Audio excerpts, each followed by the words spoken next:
Hi అండి, అందరికీ నమస్కారం. ఈరోజు స్పెషల్ ఏంటంటారా? చేపల పులుసు. అమ్మ చేపల పులుసు చేస్తే అదుర్సన్నమాటే, సూపర్గా ఉంటుంది. అయితే సమ్మర్ వస్తే అమ్మ స్పెషల్గా చేస్తారు. రెగ్యులర్గా కాకుండా సమ్మర్ ఫ్రూట్ అయిన పుల్ల పుల్లటి మామిడికాయతో అమ్మ చేసే మామిడికాయ చేపల పులుసు రెసిపీ ఇంకా టేస్టీగా ఉంటుంది. మా ఇంటి పక్కన ఆంటీ గారి చెట్టు కాయలు చాలా పుల్ల పుల్లగా ఉంటాయి. ఈ రెసిపీకి పర్ఫెక్ట్ టేస్ట్ని ఇస్తుంది. గుత్తు గుత్తులు కాయలు ఉండేవి, మొన్న గాలి దుమ్ముకి రాలిపోయాయి. చూసారా ఎంత ఫ్రెష్గా ఉన్నాయో?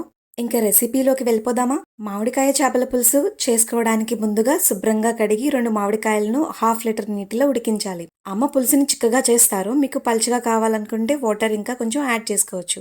అవి ఉడుకుతూ ఉండగా 3 మీడియం సైజు ఉల్లిపాయలను మిక్సీ పట్టిన పేస్ట్ను రెడీ చేసి పెట్టుకోవాలి. మామిడికాయలు ఉడికిపోయాయో లేవో చూసుకుంటూ పులుసు కోసం మసాలా కలుపుకుంటే రెసిపీ ఈజీగా ఫాస్ట్గా అయిపోతుంది. ఆనియన్ పేస్ట్లో 1.5 టీ స్పూన్ కారం, పావు టీ స్పూన్ పసుపు, టేస్ట్కి సరిపడా సాల్ట్, 1.5 టీ స్పూన్ అల్లం వెల్లుల్లి ధనియాలు జీలకర్ర పేస్ట్ వేసి ఆ మిశ్రమాన్ని బాగా కలిపి పక్కన పెట్టుకోవాలి. మామిడికాయలు ఉడికిపోయాయి, చల్లారనిచ్చి ఆ వాటర్లోనే మామిడికాయ గుజ్జును వీడియోలో చూపించినట్లుగా తీసి పక్కన పెట్టుకోవాలి. స్టవ్ మీద కడాయి పెట్టి 3 గుంట గరిటెల ఆయిల్ వేసుకోవాలి. చేపల పులుసుకి ఆయిల్ ఎక్కువగా పడుతుంది కదా. ఆయిల్ వేడెక్కాక 4 పచ్చిమిర్చిని వేగించి పక్కన పెట్టుకోవాలి. ఇలా చేస్తే పచ్చిమిర్చి పులుసులో ఉడికి టేస్ట్ బాగుంటుంది. ఆయిల్ వేడెక్కాక కలిపి ఉంచుకున్న మసాలా మిశ్రమాన్ని వేసి బాగా వేగించుకోవాలి.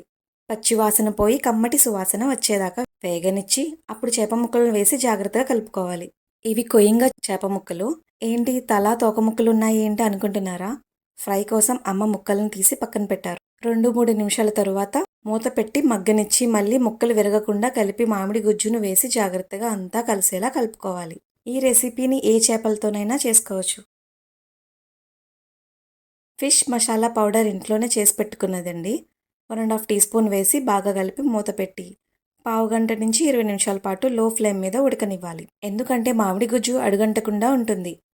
టేస్ట్ చూసి సాల్ట్ పడుతుంది అనిపిస్తే ఇప్పుడే కలుపుకోవాలండి. పచ్చిమిర్చిని కూడా యాడ్ చేసి కలిపి మూత పెట్టి సిమ్లో పెట్టి 15 నిమిషాల పాటు ఉడికించాలి. కాసేపటికి ఆయిల్ పైకి ఇలా తేలుతుంది.